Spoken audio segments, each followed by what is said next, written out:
Bonjour et bienvenue à cette troisième édition de Postes vacants.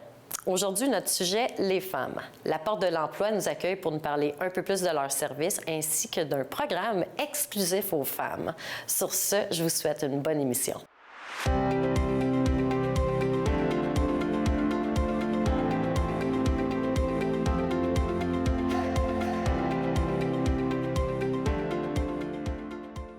Alors, bonjour Chantal et bienvenue à Postes vacants. Alors, j'aimerais savoir votre rôle à la Porte de l'Emploi. Oui, bien sûr. Je suis chargée de projet pour le Comité régional pour l'autonomie des femmes des Laurentides. Et j'ai un autre chapeau. Je suis aussi conseillère pour le programme S'entreprendre de la Fondation Lise Wattier. Est-ce que vous pouvez m'expliquer un peu en quoi consistent ces deux programmes? Oui, bien sûr. La charge de projet pour le comité régional. Alors, on organise des activités pour mettre de l'avant des femmes inspirantes, donc par le biais de midi-causeries, par exemple, où on va inviter des femmes qui viennent faire un témoignage de leur parcours. Il y a des femmes qui assistent à ça et des fois, ça fait juste peut-être partir une petite étincelle dans leur tête qui va faire qu'ils vont se mettre en action. Alors, par des midi-causeries, je gère aussi une communauté virtuelle et puis on organise des activités par exemple, on a eu des journées où il y a eu des conférencières inspirantes qui sont venues parler. Tout ça va se conclure au mois de mars prochain là, par une grande activité de reconnaissance, une activité régionale de reconnaissance où on va reconnaître le beau parcours de femmes de la région. Puis, en fait, les personnes que vous choisissez, c'est pour les midi-causeries, ces choses-là, les femmes inspirantes, comme vous dites, vous les trouvez où? Des femmes d'affaires de la région, des femmes qui ont fait un parcours intéressant au niveau de l'employabilité ou encore qui ont de l'expérience dans différents domaines, là. Entre autres, employabilité, éducation et entrepreneuriat. On essaie de couvrir ces trois domaines-là. OK. Donc, vous m'avez expliqué un peu le programme de Mme Lise Wattier aussi. Le programme S'entreprendre. C'est un programme super intéressant pour les femmes, pour les mener vers l'autonomie financière. Et puis, c'est vraiment, on est chanceux de l'avoir dans la région des Laurentides. C'est un programme qui se fait en 3 phases. La première phase se fait en ligne, donc par 6 ateliers en ligne. Et puis, la deuxième phase, on a 12 ateliers avec les femmes où vraiment on les accompagne. Là, comme je vous disais, on peut les accompagner aussi dans leur recherche d'emploi ou vers un retour aux études, mais il y a une grande partie entrepreneuriale. Donc, si les femmes ont un projet d'entreprise, on va les accompagner dans le modèle d'affaires, le plan d'affaires. On va les aider à structurer leur projet. Et ils ressortent ici avec tous les outils possibles pour justement s'entreprendre. Il y a une 3e phase aussi où on va les accompagner en individuel avec un coach expert directement à la Fondation Lise Wattier qui est là pour faire le suivi avec elles et s'ils ont besoin de financement ou de suivi, bien, ça va être avec la coach expert là, qui va aider à finaliser le tout. Est-ce que vous offrez des bourses ou y a-t-il des choses comme ça que vous offrez? Absolument. Si les femmes ont besoin de financement, on va les diriger vers les instances ici, vers nos partenaires ici régionaux, par exemple le microcrédit ou il y a différents, mais aussi la Fondation Lise Wattier pourrait les accompagner financièrement, effectivement. Là, Est-ce que c'est exclusif, ce programme-là, pour les Laurentides? Ça existe aussi à Montréal, à Québec et dans la Montérégie. Et on a la chance de l'avoir dans les Laurentides depuis peu. Puis les femmes, est-ce que ça peut être une femme qui est travailleur autonome, qui vient vous voir, même si elle a commencé un peu son entreprise? Ou... Absolument. C'est un programme qui est très, très inclusif. Là. Ça peut, quelqu'un, oui, qui est travailleur autonome, quelqu'un, à la limite, qui est en emploi, parce qu'on s'aperçoit qu'il y a beaucoup de femmes qui ont déjà un emploi et qui ont quand même le rêve de se partir en affaires. Alors oui, on pourrait les accompagner. On est flexible et s'ils sont minimalement capables de se présenter dans les ateliers les mardis après-midi, bien, on peut c'est très, très inclusif. Là. On couvre un grand territoire aussi. J'ai des femmes qui viennent de Mont-Tremblant, j'en ai qui viennent de Joliette, de Deux-Montagnes. Fait qu'on on couvre vraiment un grand territoire. Et il y a de la flexibilité dans ce programme-là, c'est la beauté. Puis est-ce que c'est spécifique à un certain âge ou c'est de tout âge? 18 ans et plus. Ah, oui, vraiment. Intéressant. Oui, très intéressant comme programme. Est-ce que vous avez vu des femmes sortir avec une entreprise après être passées dans votre programme? Un projet d'entreprise, absolument, on a le programme S'entreprendre depuis peu, donc on a commencé une cohorte en septembre dernier, et puis là, on en a une qui commence aujourd'hui. Donc, les projets sont encore embryonnaires, là, sont encore au stade de terminer les plans d'affaires. Il y en a quand même qui se sont déjà lancés, donc il y a déjà effectivement, là, il y a déjà des succès là-dedans. Les femmes s'entraident énormément entre elles. On leur offre les outils pour ça aussi. On leur fait un site, une page Facebook, un groupe Facebook fermé où ils peuvent s'entraider entre elles. Et puis, et voilà, oui, il y a des succès il y a des entreprises déjà là, qui commencent à se lancer. Mais c'est plus à venir vu que c'est nouveau. C'est tout nouveau. Donc, j'ai quelques entreprises qui étaient en croissance et qui avaient besoin de se structurer. Donc, c'est pas nécessairement toutes des entreprises en démarrage. Ça peut être aussi un peu en croissance, qui ont démarré donc depuis quelques années et là, qui ont besoin de financement, par exemple. Alors là, on a besoin d'un plan d'affaires. C'est l'endroit idéal là, pour venir se structurer. Et là, ben oui, veut pas, ça fait juste... l'entreprise passe de là à là. Ouais. C'est quoi les difficultés rencontrées par les femmes dans le milieu du travail? Je dirais la principale difficulté, ça serait au niveau de la conciliation travail-famille, parce que veut pas, c'est encore la femme qui a beaucoup de responsabilités à la maison et tout. Alors, je dirais que c'est probablement la majeure difficulté là, et la culpabilité quand ils sont au travail. On pense à tout ce qu'on a à faire à la maison. Quand on est à la maison, on pense à tout ce qu'on a à faire au travail. De concilier tout ça, c'est encore pas facile. C'est encore un défi pour les femmes, même en 2020. Là.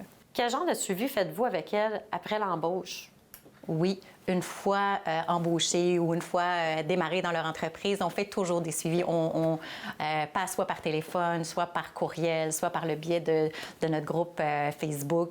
On garde des contacts de très près avec ces femmes-là parce que souvent, que ce soit dans le programme S'entreprendre ou n'importe quel autre programme, il y a des fois une petite baisse de motivation ou s'ils sont en emploi, même en emploi, des fois, pour une raison ou pour une autre, c'est ça. Alors, pour le maintien en emploi et pour le maintien du parcours entrepreneurial, bien, c'est super, super important de faire des suivis avec ces femmes-là et on le fait de très près. Puis vous le faites pendant une durée de combien de temps? Ça peut aller jusqu'à 1 an. Okay. Le suivi qu'on fait. Donc, 1 an maximum pour le suivi. Mais quelqu'un qui reviendrait après... On est toujours là. Tu sais, quelqu'un qui reviendrait pour une raison ou pour une autre, ils ont perdu leur emploi, ça n'a pas fonctionné au niveau de leurs études, le projet entrepreneurial ne finit pas par décoller, il y a toujours moyen de revenir. On s'assoit, on jase, on regarde les besoins de la personne. Est-ce que c'est bon? J'étais en emploi, j'avais pas les qualifications ou les compétences. Est-ce que peut-être qu'il faut que je passe par un programme de retour aux études? J'étais aux études, c'est pas ça fonctionne pas. Peut-être que c'est l'emploi. Alors, on discute avec la personne. La porte est toujours ouverte, effectivement. Portez bien votre nom. Suite à un long congé de maternité, est-ce que c'est difficile pour les mamans de réintégrer le milieu du travail? Il y a encore, comme je disais tantôt, le concept de culpabilité qui est très fort chez la femme. Donc, oui, c'est pas facile là, de penser à notre petit pou qui est à la garderie, de faire de lâcher prise. On a toujours ce sentiment de culpabilité-là qui est très fort chez la femme, chez la plupart des femmes, là, je parle en général. Et puis, je dirais que c'est ça. De plus en plus, le concept de conciliation travail-famille est là chez les employeurs. Là. Ce concept-là est de plus en plus présent. Il y a encore du travail à faire.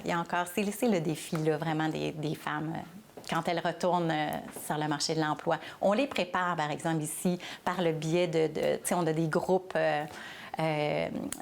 qui les accompagnent dans leur recherche d'emploi ou le retour aux études. Donc, on les prépare à ça, à la réalité du retour.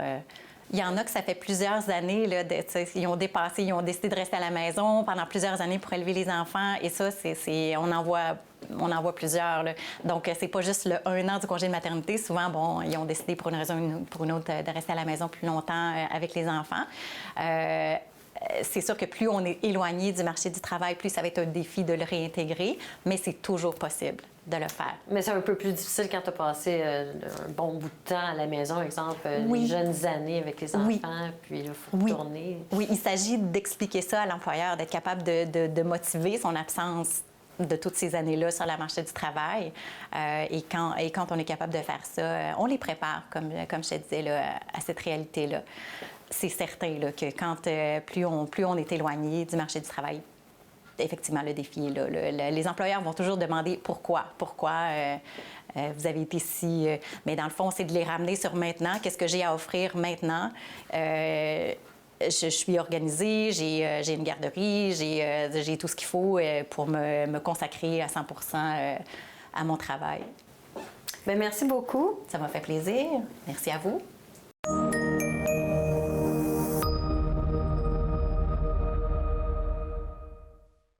Bonjour Audrey, bienvenue à Poste vacant. J'aimerais que tu me dises un peu ton rôle dans l'organisme. Donc, je suis conseillère en emploi. J'offre du service aux entreprises en ce moment. J'aide les employeurs de la MRC Thérèse de Blainville et de Mirabel à trouver du personnel. Donc, je fais des journées de recrutement, mais également, dans le passé, j'ai travaillé sur le programme Femmes et métiers gagnants, où j'ai accompagné plusieurs femmes là, dans une réintégration professionnelle, soit en emploi ou à l'école. OK. Ça existe toujours, ce programme? En fait, actuellement, le programme, c'est la première année qu'il n'existe plus. Il a roulé pendant plus de 15 ans ici à la Porte de l'Emploi. Donc, mais maintenant, on offre aux femmes la possibilité d'intégrer un autre programme qui s'appelle le SOI et qui est ouvert aux hommes également.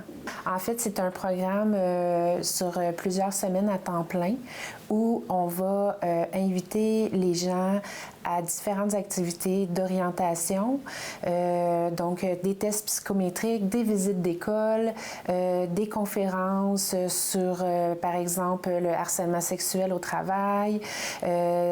Donc, beaucoup d'activités de connaissance de soi et d'exploration du marché du travail et aussi des programmes de formation.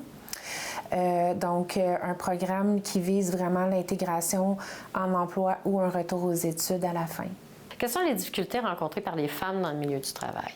Donc, actuellement, moi, ce que j'observe au niveau de mes journées de recrutement, c'est que les femmes sont plus nombreuses à chercher de l'emploi que les hommes. Donc, quand on fait nos statistiques, on remarque que les femmes sont plus en recherche d'emploi que les hommes.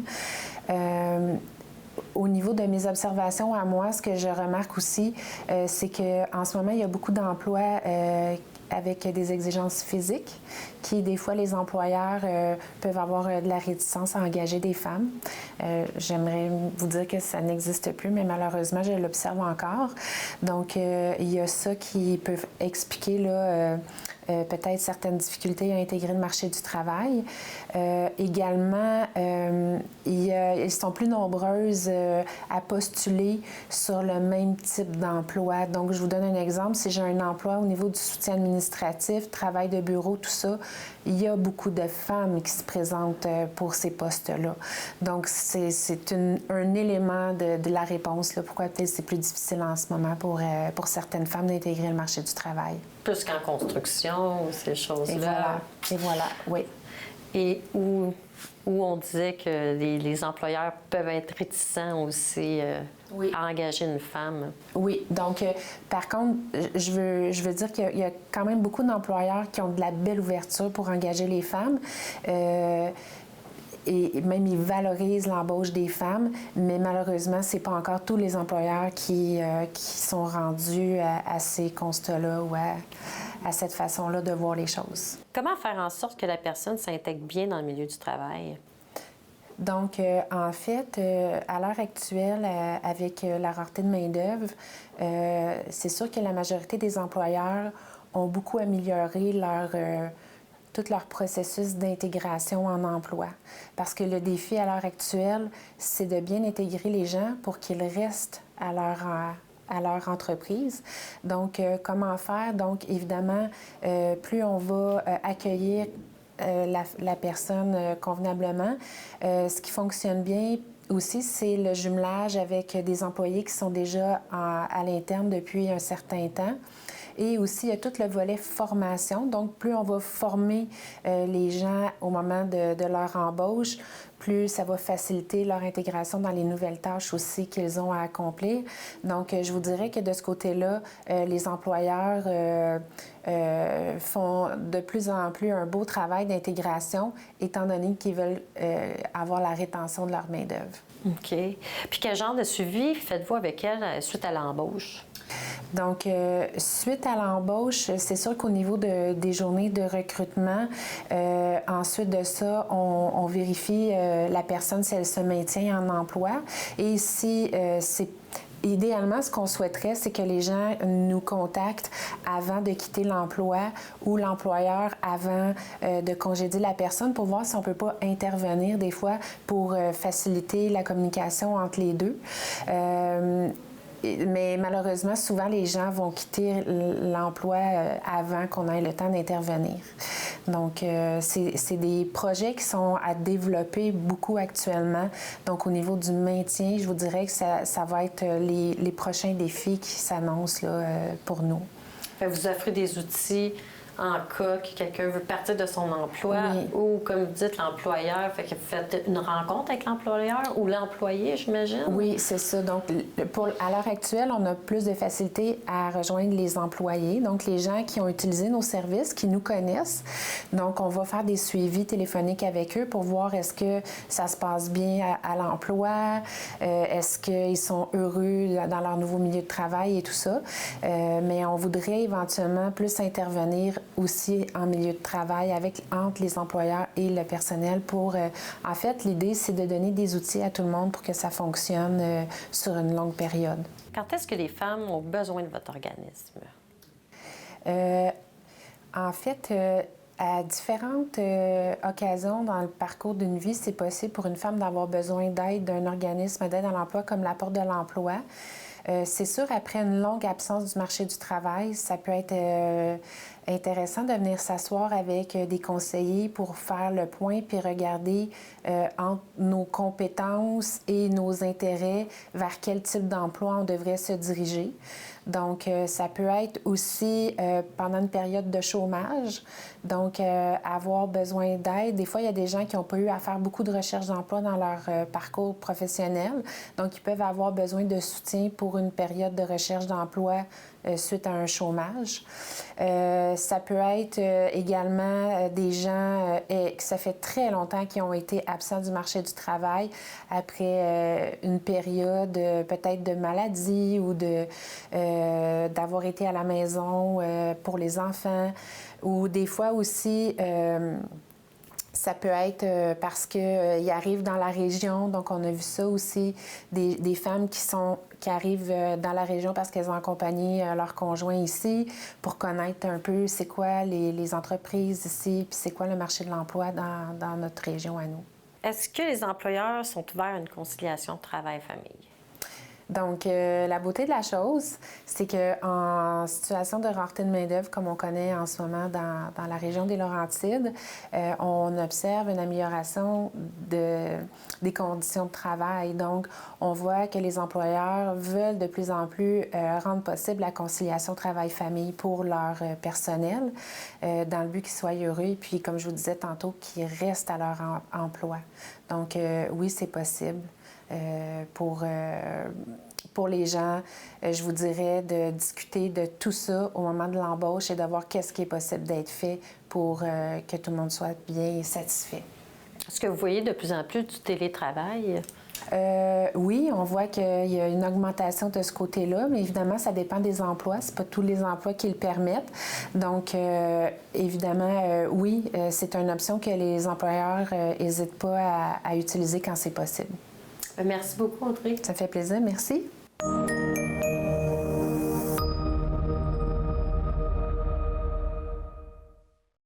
Bienvenue à Poste Vacant. Moi, dans le fond, j'aimerais savoir ton rôle dans l'organisme. Je suis intervenante psychosociale. J'offre un service qui est complémentaire aux conseillers pour aider, dans le fond, les participants qui viennent nous voir, qui cherchent un emploi. Dans le fond, mon rôle est plus relié aux soucis que la personne peut avoir ou le doute de soi-même ou manque d'estime, par exemple. Donc, on a comme besoin de parler davantage, pas du CV nécessairement. Donc, la personne va venir comme approfondir qui elle est. Qu'est-ce qu'elle cherche, c'est quoi ses difficultés aussi. Ça peut être des difficultés professionnelles ou personnelles. C'est plus psychologique, soutien psychologique aussi. Là. Oui, c'est ça. Est-ce que tu peux me dire, c'est quoi les difficultés rencontrées par les femmes dans le milieu du travail? Il y a beaucoup de manque d'estime d'elle-même, manque de confiance, surtout si ça fait longtemps qu'elle n'est pas sur le marché du travail. On oublie l'expérience passée, les aptitudes qu'on a. Donc, on travaille beaucoup sur ce point-là. Je dirais qu'aussi, avec les années, les personnes, comment je pourrais dire ça, on cherche comme à trouver un travail meilleur qu'avant, moins de responsabilités. On est rendu peut-être avec des ados, des adolescents, donc c'est difficile à la maison. On veut moins de responsabilités au travail. Fait que la personne va chercher des moyens, comment faire, où se diriger en emploi. Quel genre d'aide, de démarche que vous faites avec elle? Je commence d'abord par les recevoir, puis en écoutant ce qui, pour eux, les ralentit dans leur démarche en emploi, d'exprimer leurs difficultés. Pour les amener, dans le fond, à approfondir, à les connaître mieux. Donc, c'est là que la problématique, souvent, va ressortir. Un manque de confiance, un choix moins clair dans le chemin qu'ils veulent prendre, un choix de carrière ou de formation. Ensuite, je vais chercher à leur montrer leurs forces pour les aider justement dans les difficultés qu'ils vivent. Il y a le côté social qui est important aussi. Je les dirige vers des organismes communautaires pour sortir de l'isolement, par exemple. Il y a aussi d'autres ressources. Quelqu'un qui a besoin d'aide psychologique de façon plus ponctuelle, je vais les diriger vers, mettons, le CLSC, un psychologue. Fait que c'est de trouver des moyens pour pallier aux difficultés. OK. Bien, je te remercie beaucoup. Bien, de rien.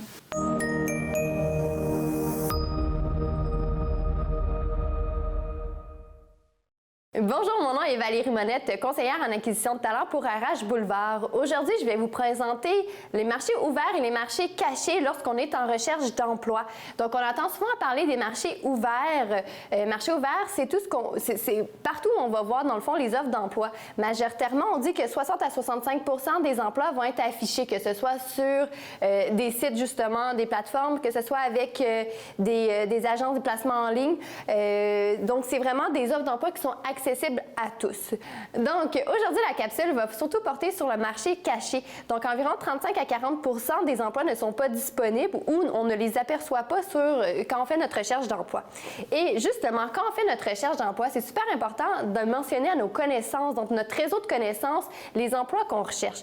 Que ce soit à nos amis, notre famille, donc on va parler plus du réseau personnel. Donc, à ce moment-là, c'est important de spécifier clairement le type d'emploi qu'on recherche pour que eux puissent bien vous référer justement à une personne ou une offre d'emploi qu'ils peuvent voir ou entendre. Donc, quand on parle du marché caché, c'est surtout aussi par référencement. Donc, on peut aussi le mentionner quand on est dans un réseau plus communautaire. Donc, à ce moment-là, nos comités, donc nos équipes sportives aussi. Donc, on en parle vraiment plus largement. Puis, on a aussi notre réseau de travail, donc à des collègues, par exemple. On peut en glisser un mot aussi quand on veut trouver un autre emploi.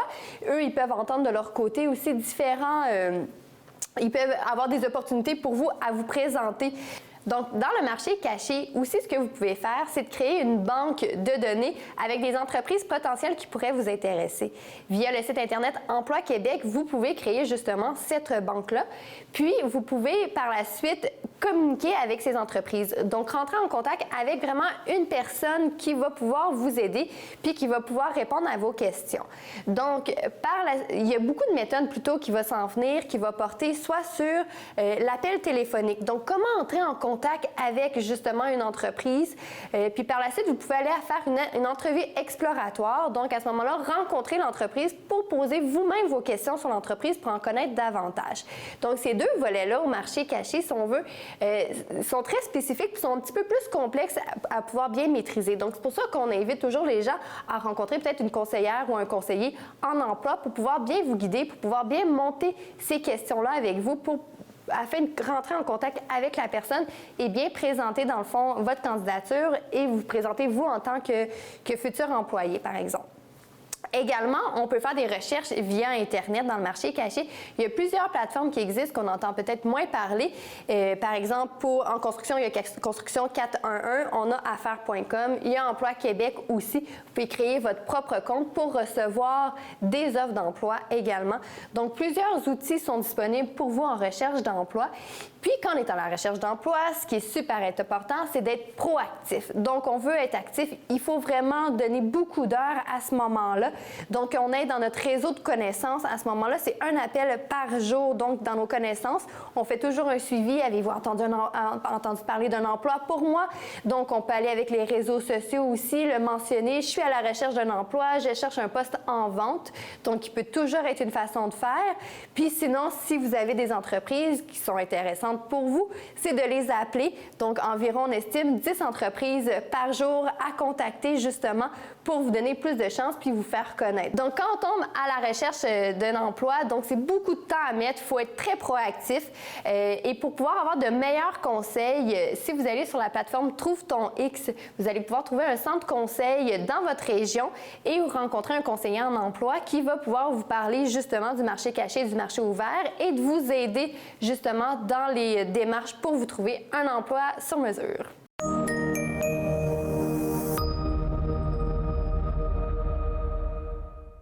J'espère que vous avez apprécié cette émission sur les femmes. Si vous voulez plus ample information sur la porte de l'emploi, le site Internet est en bas de l'écran. Merci et à la semaine prochaine.